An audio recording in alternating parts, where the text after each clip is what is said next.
गणेश जी की जन्म कथा हिंदू धर्म में एक महत्वपूर्ण स्थान रखती है और यह कथा भावनाओं से भरपूर है। इस कथा की शुरुआत भगवान शिव और माता पार्वती से होती है।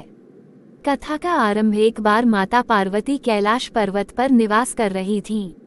एक दिन जब वे स्नान करने जा रही थीं, तो उन्होंने सोचा कि उन्हें किसी ऐसे व्यक्ति की आवश्यकता है जो उनके स्नान के समय उनकी रक्षा कर सके।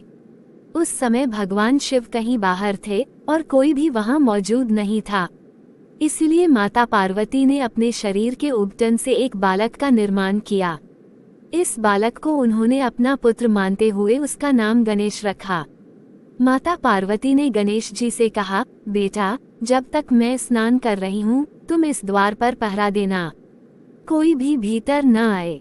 गणेश जी ने आदेश मानते हुए द्वार पर पहरा देना शुरू किया। भगवान शिव का आगमन उसी समय भगवान शिव अपने अनुचरों के साथ वहां पहुंचे। जब शिव जी ने अंदर जाने की कोशिश की तो गणेश जी ने उन्हें रोक दिया।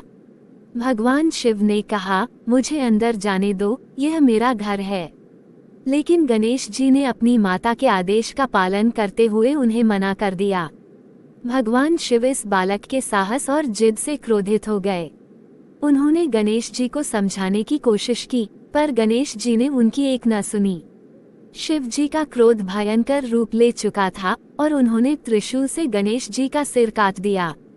माता पार्वती का दुख। जब माता पार्वती ने ये देखा तो उनका हृदय टूट गया। वे अत्यंत दुखी हो गईं और रोने लगीं। उन्होंने भगवान शिव से कहा कि उन्होंने उनके पुत्र का वध कर दिया है और अब वे अपने पुत्र के बिना नहीं जी पाएंगी। माता पार्वती के दुख से संसार में हाहाकार मच गया, हर जगह अंधकार छा गया। माता पार्वती का दुख देखकर भगवान शिव ने तुरंत अपनी गलती का एहसास किया।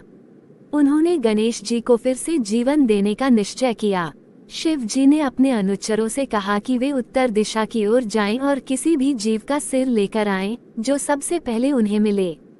गणेश जी को हाथी का सिर, भगवान शिव के अनुचर एक हाथी के शिशु का सिर लेकर आए।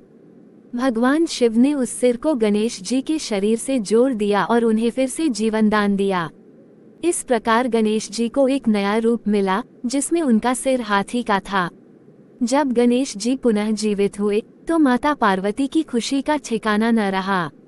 भगवान शिव ने गणेश जी को आशीर्वाद दिया कि वे विघ्नहर्ता कहलाएंगे और कोई भी शुभ कार्य तब तक शुरू नहीं होगा जब तक गणेश जी की पूजा न हो।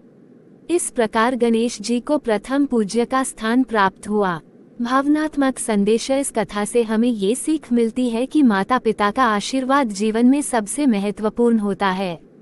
गणेश जी की जन्म कथा सिर्फ उनके साहस, भक्ति और कर्तव्य परायणता की नहीं है, बल्कि यह एक माँ के अटूट प्रेम और बलिदान की भी कहानी है। ये कथा हर बार सुनने पर हृदय को छू जाती है और हमें ये सिखाती है कि ईश्वर के प्रति अटूट विश्वास रखने से सभी विघ्नों का नाश हो सकता है।